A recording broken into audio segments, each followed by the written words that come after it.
Halo semuanya, kami dari kelompok 3 ingin menampilkan hasil diskusi kami tentang distribusi obat. Sebelumnya, perkenalkan anggota kelompok 3 yaitu Anissa Salsabila dengan NIM 2301051, yang kedua Diana Bella 2301056, yang ketiga Kezia Nabila Mulyono 2301065, yang keempat Putri Aisyah 2301079, yang kelima Rahman Wirdana Harahap dengan NIM 2301082, yang keenam Revi Mariska Putri dengan NIM 2301083, dan yang ketujuh Rozatul Janah 2301088, dan yang terakhir Zahara Muslimah dengan NIM 2301098. Selamat menyaksikan. Distribusi obat. Distribusi obat adalah proses perjalanan obat meninggalkan atau masuk ke dalam sirkulasi darah menuju ruang intrasel atau masuk ke dalam sel jaringan. Proses ini adalah arus bolak-balik di mana obat keluar dari pembuluh darah menuju organ-organ pada sel jaringan dan kemudian kembali ke dalam pembuluh darah. Selanjutnya ada ATME. ATME sendiri terbagi atas 4. Yang pertama, absorption, yang kedua, distribution, yang ketiga, metabolism, dan yang keempat, excretion. Yang pertama kita akan membahas tentang absorption. Absorption sendiri yaitu obat-obatan bisa masuk ke dalam tubuh dengan berbagai cara dan diserap ketika melakukan perjalanan dari berbagai rute pemberian obat ke dalam sirkulasi tubuh. Ketika obat diminum, maka diantarkan melalui saluran pencernaan dan diabsorpsi melalui pembuluh darah menuju hati, dan obat dihancurkan oleh enzim metabolik. Berikutnya yaitu ada distribution. Distribution sendiri adalah transfer obat yang dibatalkan antara satu komplement ke komplement lain. Senyawa dibawa ke lokasi target melalui aliran darah, kemudian menyebar ke otot dan organ dengan durasi waktu yang berbeda. Ketiga yaitu metabolisme. Senyawa obat mulai pecah setelah memasuki tubuh. Ketika metabolisme terjadi, senyawa induk diubah menjadi senyawa baru disebut metabolit. Yang keempat yaitu ekskresi. Senyawa obat dan metabolitnya perlu dikeluarkan dari tubuh melalui proses ekskresi. Biasanya melalui ginjal atau urin, atau bisa juga di dalam feses. Jika ekskresi tidak normal, maka akumulasi zat asing dapat mempengaruhi metabolisme. Selanjutnya yaitu protein plasma atau ikatan obat dengan protein. Yang pertama yaitu albumin, mengikat obat asam dan obat netral, misalnya steroid, serta bilirubin dan asam-asam lemak. Macam-macam protein plasma ada 2. Yang pertama yaitu yang mengikat warfarin, phenylbutazone, phentoin, asam valproat, tolbutamid, sulfonamid, dan bilirubin. Yang kedua yaitu mengikat diazepam dan benzodiazepin lainnya, asam-asam karboksilat, penisilin dan derivat. Asam-asam lemak mempunyai tempat ikatan yang khusus pada albumin. Ikatan obat dengan protein. Obat ada dalam bentuk bebas dan terikat protein, terutama dengan albumin dan alfa-1 asam glikoprotein. Obat bebas aktif memiliki sifat yang farmakologis dan memiliki distribusi yang luas, sedangkan obat terikat protein tidak aktif dan distribusinya terbatas. Ikatan obat protein umumnya reversible, mempengaruhi konsentrasi obat bebas dan efek terapi. Dengan faktor-faktor seperti jenis protein dan sifat obat menentukan besarnya ikatan. Lalu, jalur distribusi obat pada setiap rute pemberian obat. Ada 2 jalur, yaitu jalur internal dan jalur parenteral. Jalur internal yaitu pemberian obat melalui saluran gastrointestinal, seperti pemberian obat melalui sublingual, bukal, rektal, dan oral. Pemberian obat melalui jalur oral lebih sering digunakan karena paling murah, mudah, dan aman. Kerugian pemberian obat melalui jalur internal adalah absorpsinya lambat, tidak dapat diberikan kepada pasien yang tidak sadar atau tidak dapat menelan. Lalu, jalur parenteral.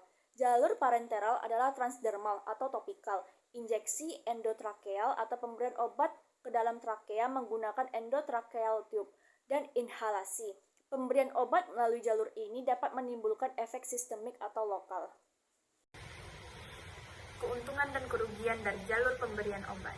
Dapat kita lihat deskripsi pertama yaitu aerosol, partikel halus atau tetesan yang dihirup. Keuntungannya yaitu langsung masuk ke paru-paru dan kerugiannya iritasi pada mukosa paru-paru atau saluran pernapasan, memerlukan alat khusus dan pasien harus tetap sadar. Deskripsi yang kedua yaitu bukal. Obat diletakkan di antara pipi dengan gusi, obat diabsorpsi menembus membran. Keuntungannya yaitu tidak sukar, tidak perlu steril, dan efeknya cepat. Lalu ada kerugiannya yaitu bukan untuk obat yang tidak enak. Terjadi iritasi di mulut, pasien harus tetap sadar, dan bermanfaat untuk obat non-polar. Deskripsi yang ketiga yaitu inhalasi atau obat bentuk gas diinhalasi. Keuntungannya, pemberian dapat terus-menerus walaupun pasien tidak sadar, dan kerugiannya berguna untuk obat berbentuk gas pada suhu kamar, bisa iritasi di saluran pernapasan. Deskripsi yang selanjutnya yaitu intramuskulair. Obat diinjeksikan ke dalam otot. Keuntungannya, absorpsi cepat, bisa diberikan pada pasien sadar dan tidak sadar. Lalu ada kerugiannya, perlu prosedur steril, sakit, terjadi iritasi pada tempat injeksi. Baiklah, saya akan menjelaskan materi berikutnya, yaitu keuntungan dan kerugian jalur pemberian obat. Yang pertama ada intravena, yaitu obat dimasukkan ke dalam vena. Keuntungannya, obat cepat masuk dan bioavailabilitas 100%. Sedangkan kerugiannya, prosedur steril, sakit, iritasi di tempat injeksi, kadar obat tinggi jika diberikan terlalu cepat. Yang kedua adalah oral, yaitu obat ditelan dan diabsorpsi di lambung atau usus halus. Keuntungannya mudah, ekonomis, dan tidak perlu steril. Sedangkan kerugiannya, rasa tidak enak, terjadi iritasi di lambung dan usus, menginduksi mual dan pasien harus dalam keadaan sadar. Ketiga, ada subkutan, yaitu obat diinjeksikan di bawah kulit. Keuntungannya pasien dalam keadaan sadar dan tidak sadar. Kerugiannya prosedur steril, sakit, iritasi lokal di tempat injeksi. Selanjutnya ada sublingual, yaitu obat terlarut di bawah lidah dan diabsorpsi menembus membran. Keuntungannya mudah, tidak perlu steril, dan obat cepat masuk ke dalam sirkulasi sistematik. Sedangkan kerugiannya bukan untuk obat yang tidak enak, iritasi di mulut, pasien harus sadar, bagus untuk obat larut lemak. Dan yang terakhir adalah transdermal, yaitu obat diabsorpsi di bawah kulit. Keuntungannya, obat menembus kulit secara kontinu dan tidak perlu steril. Sedangkan kerugiannya, efektif untuk zat larut lemak dan terjadi iritasi lokal. Baiklah, sekian penjelasan dari saya. Selanjutnya akan saya serahkan kepada pemateri berikutnya. Nah, barir darah otak merupakan penghalang yang efektif dalam penghantaran obat menuju otak. Salah satu metode yang dikembangkan dalam penghantaran obat menuju sasaran dan sekaligus meningkatkan konsentrasi darah di otak adalah teknologi nanopartikel. Nah, pada umumnya, transfer obat melewati barir darah otak terjadi ketika difusi pasif transport yang difasilitasi karir. Nah, difusi pasif terjadi bila obat larut dalam membran lipid dari sel cerebrovaskuler endotelial kemudian dilepaskan ke dalam otak. Selanjutnya yaitu sifat-sifat ideal polimer nanopartikel. Yang pertama yaitu diameter partikel kurang lebih 100 nanometer. Yang kedua, stabil dalam darah atau tidak diopsonisasi protein.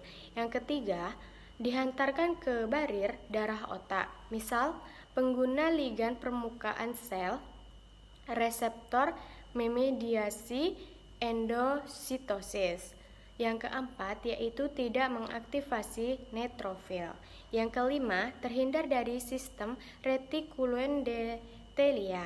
Yang keenam, non-inflamatory. Yang ketujuh, waktu sirkulasi diperlama. Yang kedelapan, cost efektif dalam proses manufaktur. Yang terakhir, diterima pada molekul kecil, peptida, protein, atau asam nukleat. Baik, materi selanjutnya akan disampaikan oleh pemateri ke-7. Assalamualaikum warahmatullahi wabarakatuh. Halo semuanya, sebelumnya perkenalkan saya Rozatul Jannah dengan NIM 2301088 dari kelas S1 2B. Baiklah, di sini saya akan menjelaskan tentang sifat obat yang melewati barrier darah otak dan contoh obatnya. Yang pertama ada keberadaan grup kimia tertentu. Beberapa obat memiliki struktur kimia yang memungkinkan untuk melintasi barrier darah otak dengan lebih mudah. Contohnya adalah obat-obat molekul kecil yang lebih mudah menembus barrier tersebut. Contohnya ada morfin dan diazepam. Selanjutnya, ada sifat lipofilik. Obat yang lipofilik cenderung lebih mudah menembus barrier darah otak karena barrier tersebut terdiri dari barisan-barisan lipid. Molekul-molekul lipofilik lebih mudah larut dalam lipid karena dapat dengan mudah menembus barrier tersebut. Contohnya ada diazepam dan amfetamin. Kemudian ada transfer obat melalui plasenta. Plasenta merupakan organ yang membentuk bagian dari sistem reproduksi dan mengikuti perkembangan lainnya. Perpindahan obat melalui plasenta umumnya berlangsung secara difusi sederhana, sehingga konsentrasi obat di dalam darah ibu serta aliran darah plasenta akan menentukan perpindahan obat lewat plasenta. Selanjutnya ada faktor transfer obat melalui plasenta. Yang pertama itu ada kelarutan dalam lemak. Obat yang larut dalam lemak dapat berdifusi dengan mudah melewati plasenta masuk ke sirkulasi janin, contohnya tiopental. Selanjutnya ada derajat ionisasi. Obat yang tidak terionisasi akan mudah melewati plasenta, sedangkan yang terionisasi akan sulit melewati membran. Contohnya suksinil, kolin, dan tubukorin adalah obat-obat yang derajat ionisasinya tinggi dan sulit melewati plasenta sehingga kadar di janinnya rendah. Yang ketiga ada ukuran molekul. Obat dengan berat molekul 500 Dalton mudah melewati membran, tergantung kelarutan lemak dan ionisasi. Berat 500 sampai 1000 Dalton sangat sulit melewati plasenta. 1000 Dalton sangat sulit. Contohnya hiperain, berat molekul besar, dan polar. Aman sebagai antikoagulan selama kehamilan. Yang keempat ada ikatan protein. Obat bebas yang tidak terikat protein dapat melewati membran. Obat dengan kelarutan lemak tinggi seperti anestesi-gas melewati plasenta lebih cepat berdasarkan aliran darah plasenta. Perbedaan ikatan protein antara ibu dan janin juga mempengaruhi, dengan contoh kokain yang cepat berdistribusi ke janin karena kelarutan lemak tinggi, berat molekul rendah, dan ikatan protein plasma rendah. Selanjutnya ada faktor-faktor yang mempengaruhi distribusi obat. Yang pertama itu ada permeabilitas kapiler. Membran sel berbeda dalam karakteristik permeabilitas, yaitu pada jaringannya. Sebagai contoh, membran kapiler dalam hati dan ginjal lebih permeabel untuk pergerakan obat transmembran daripada kapiler dalam otak. Yang kedua ada perfusi darah melalui jaringan. Obat dibawa ke seluruh jaringan tubuh oleh aliran darah sehingga semakin cepat obat mencapai jaringan, semakin cepat pula obat terdifusi ke dalam jaringan. Yang ketiga ada ikatan obat pada protein plasma. Hanya obat yang dapat berdifusi dan mencapai keseimbangan ikatan protein pada obat akan mempengaruhi intensitas cek kerja, lama kerja, dan eliminasi obat.